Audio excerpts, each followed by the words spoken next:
الله أكبر الله أكبر الله أكبر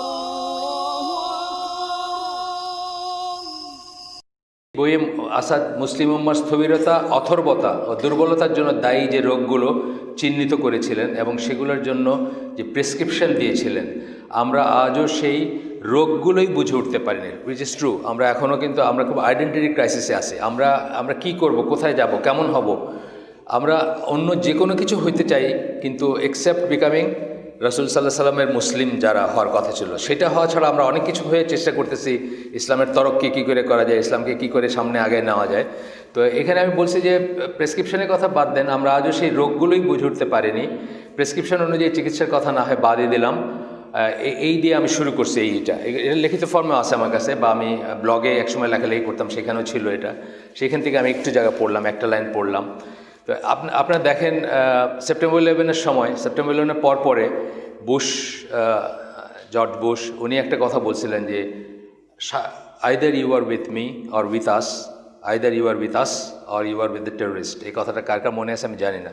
উনি বলছিলেন আপনারা হয় পৃথিবীবাসীকে বলছিলেন আপনারা হয় আমার সাথে আসেন, না হলে আপনার টেররিস্টদের সাথে। তার মানে কি, আমাদের মুসলমানদের মুসলমান থাকারও কোনো রাস্তা নেই। হয় তার সাথে মিশে যেতে হবে, তার মতে করে, তার মতে, তার পথে, তার মত মতো চলতে হবে, আর নাইলে আমরা টেররিস্টদের মতো হয়ে যেতে হবে। তার মানে হয় আপনি ইন্টিগ্রেট করে যাবেন পশ্চিমা সোসাইটিতে বা পশ্চিমা ধ্যান ধারণা মত ইত্যাদিতে, আর নাইলে আপনার আইএস হয়ে যেতে হবে। কিন্তু আসলে কি আমাদের আর কোনো রাস্তা নাই?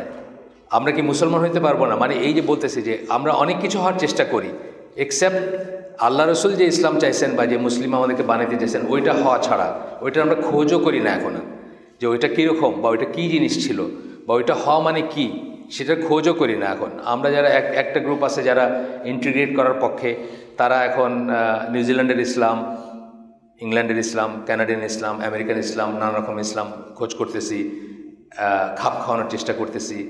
আরেকটা গ্রুপ একদম আদার এক্সট্রিমে গিয়ে কী করতেছি, দুনিয়া সবাইকে মেরে ফেলছে। কিন্তু আমরা তো খোঁজ করতে পারতাম যে এই সিচুয়েশনে, এই অবস্থাতে আমরা শরিয়ার কথা যখন বলি তখন কি বলি, যে শরিয়া কমপ্লিট ছিল, অর্থাৎ আল্লাহ রাসূল সাল্লাল্লাহু আলাইহি ওয়াসাল্লাম আমাদেরকে একটা কমপ্লিট দিন দিয়ে গেছেন। কোনো সিচুয়েশনে, কোনো অবস্থায়, কোনো সমস্যায়, কোনো ক্রাইসিসে আমরা কি করব বা কী করণীয়, তার সব কিছুর দিক নির্দেশনা শরীয়তে আছে। এটা কিন্তু আমাদের আকীদার একটা অংশ।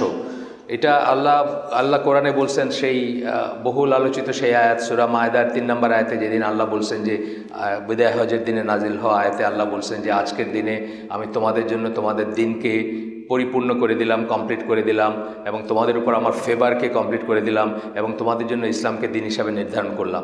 তার মানে কি, তার মানে যে সিচুয়েশন, যে জায়গায় যে সমস্যা আসবে, যে ক্রাইসিস আসবে, সব কিছুর কিন্তু সলিউশন ইসলামের ভিতরেই আছে। আমাদের এই কানাডিয়ান ইসলাম, আমেরিকান ইসলাম, ব্রিটিশ ইসলাম এগুলো খোঁজার দরকার ছিল না। আমরা মোহাম্মদী ইসলাম খুঁজতে পারতাম আর কি, উনি কী রেখে গেছেন বা কী করে গেছেন। আবার আরেকটা সাইডে দেখেন যে দুনিয়ার সবাইকে মাইরে ফেলার যে এইটা আসছে, যে মানে খারেজি ট্রেন্ডটা বা যে এইটা আইএস বলেন, আল কায়দা বলেন বা এই ধরনের ইস্যু যেটা আসছে, এই পদ্ধতিতে দাওয়াত দিলে তো 1000 বৎসরেও কেউ কোনো দিন মুসলমান হবে না। বরং অনেক মুসলিম কিন্তু এইটা নিতে না পেরে ইসলামই ছেড়ে যাচ্ছে। আপনারা একটু পড়াশোনা করলে জানবেন যে অনেক মুসলিম এরকম কথা বলেন যে এইটাই যদি ইসলাম হয় তাহলে আমি মুসলমান হইতে চাই না, অর্থাৎ আইএসেরটা বা আল কায়দারেরটা এটাই যদি ইসলাম হয়, এভাবে মানুষ হত্যা করার নাম যদি ইসলাম হয়, তাহলে আমি মুসলমান থাকতে চাই না। কিন্তু আসলে আমরা তো খোঁজ করে দেখি নাই যে আল্লাহ রাসূল সাল্লাল্লাহু আলাইহি ওয়াসাল্লাম কী বলে গেছেন।